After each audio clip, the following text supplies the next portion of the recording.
Итак, я прикрепил к этой доске изображение человеческого мозга. Почему я это сделал?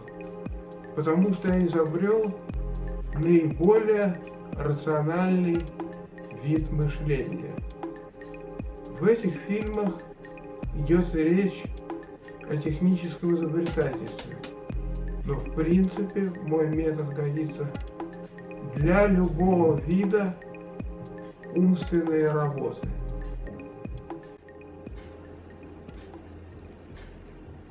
Здравствуйте, я Валентин. Я начинаю очередное занятие по решению логических задач. Как я уже говорил, решение логических задач – это главная тема, а если более конкретно, это как стать профессиональным изобретателем. Значит, на прошлом занятии я остановился на том, что придумал новую конструкцию, предназначенную для того, чтобы брать какие-то предметы. Это механическая гибкая плоскость, состоящая из треугольников. Сторона треугольника – это два цилиндра. Один входит друг в другой. Но тут изображено более точно, что это такое. Короче говоря, смысл этого заключается в том, что эта плоскость падает на какой-то предмет, фиксирует свою форму, и после этого немножко сужается, если можно так выразиться, и берет, как человеческая рука, предмет любой формы. Но я хочу остановиться более подробно вот на этой части этого эскиза. Мне придется использовать другой эскиз, где более точно изображена конструкция каждого отдельного элемента.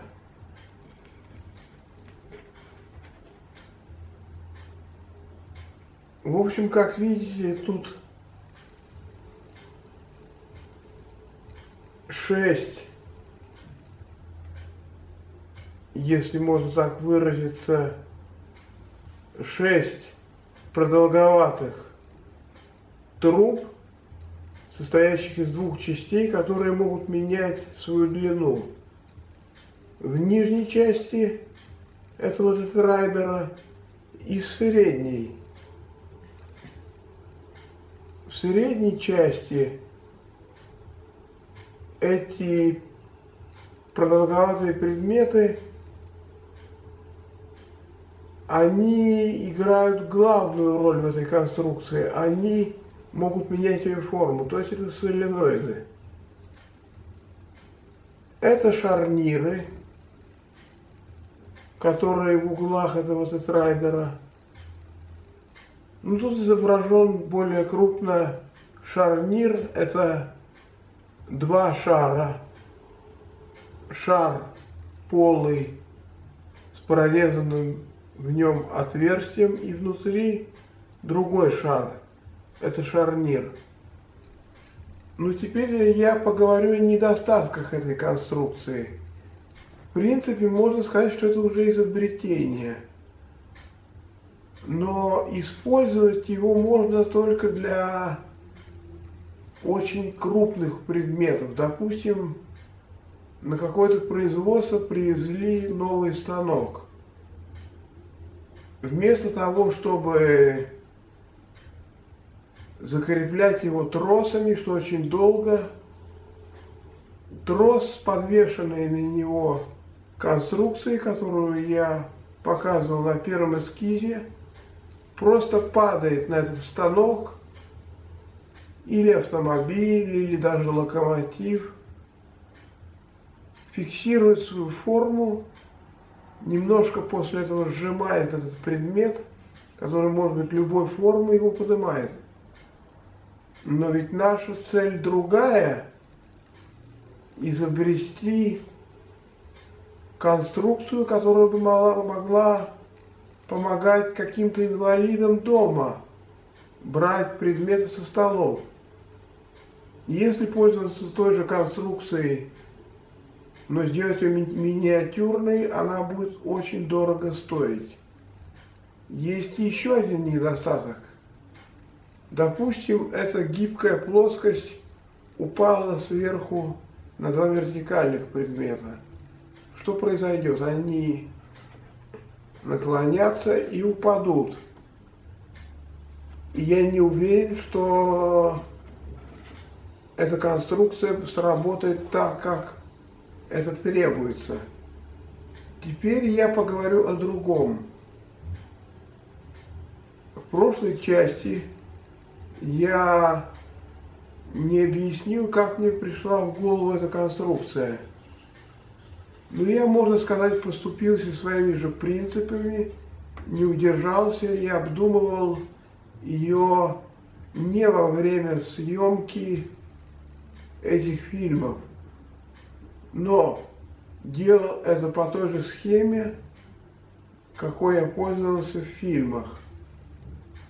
Теперь другой недостаток, который я выявил. Почему вообще я так медленно прихожу к идеям в этих фильмах? Оказывается, что предметы, которые я использую в качестве аналогии, они слишком простой формы. Если брать предметы с этикетками, на которых что-то написано, а там могут быть более интересные сложные формы, то это не соответствует этике YouTube. Так как же выйти из этого положения? Просто в следующих фильмах я не буду пользоваться предметами в качестве аналогии, а буду по памяти рисовать то, что я увидел, практически в любом месте, где я побывал. Я постараюсь исключить какие-то вульгарные, неприличные темы, потому что это уже не соответствует теме данных фильмов. В общем, вся, так сказать, суть этих занятий заключается в том, что я импровизирую, и во время них учусь на собственных ошибках. Если бы все было идеальным, то идея была бы уже готова с самого начала. И я бы не изобретал эту конструкцию во время этих фильмов. На этом я заканчиваю эту часть. В следующих частях я буду усовершенствовать эту конструкцию. Или, может быть, вообще уйду от этой идеи, а она будет мне служить только пищей для размышлений. Еще раз повторяю то, что я сказал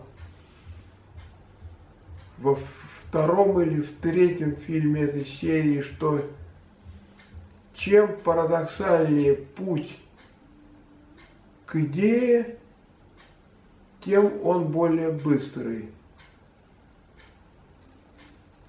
До новых встреч!